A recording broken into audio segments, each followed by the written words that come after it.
प्रणाम अतिथि। प्रणाम। किनसे मिलना है आपको? किंतु तुम कौन हो?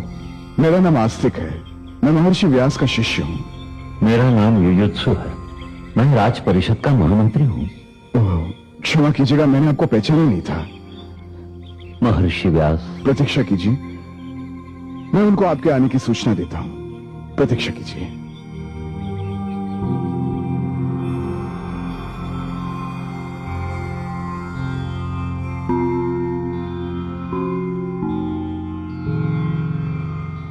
प्रणाम गुरुदेव। क्या बात है आस्तिक? महामंत्री युयुत्सु पधारे हैं। महामंत्री युयुत्सु? जी। यहाँ प्रतीक्षा कर रहे हैं। अच्छा।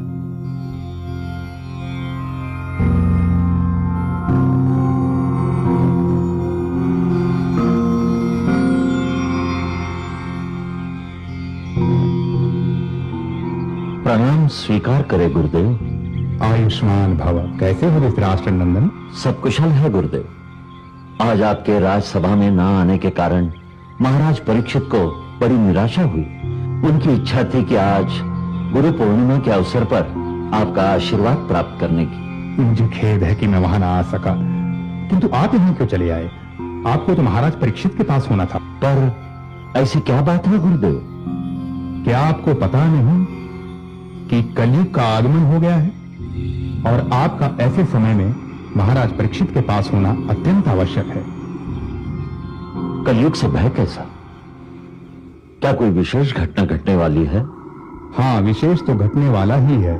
किंतु हमारे राजा, हमारे देश और हमारी प्रजा का क्या बिगाड़ लेगा कलयुग?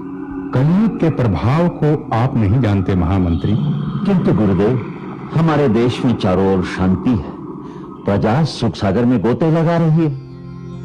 सबको अपने धार्मिक कार्य पूर्ण करने की स्वतंत्रता है। न्याय व्यवस्था पर प्रजा का विश्वास है।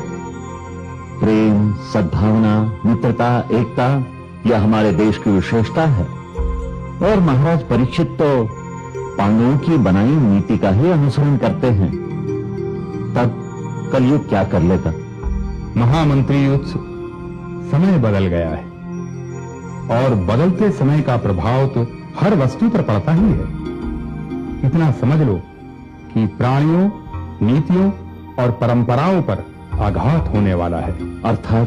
अर्थात समय बदलेगा तो सब कुछ बदल जाएगा। लोग बदल जाएंगे, उनका स्वभाव बदल जाएगा। एक आंधी की भांति छा जाएगा कलयुग सारे वातावरण पर। लोग दो मुहे हो जाएंगे। जो बात कहेंगे वो करेंगे नहीं। वचन देकर फिर जाएंगे लोग और कहेंगे कि वचन तो केवल देने के लिए ही होता है।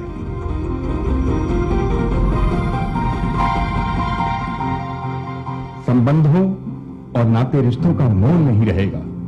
शिष्य गुरु का और पुत्र पिता का आदर नहीं करेगा। विद्या व्यापार बन जाएगी। ज्ञानी अज्ञानता की बातें करेंगे। अज्ञानी ज्ञान के केंद्र के स्वामी बन जाएंगे। माता अपने शिशु को दूध नहीं पिलाएगी। पुत्र माता पिता की सेवा करना भूल जाएंगे।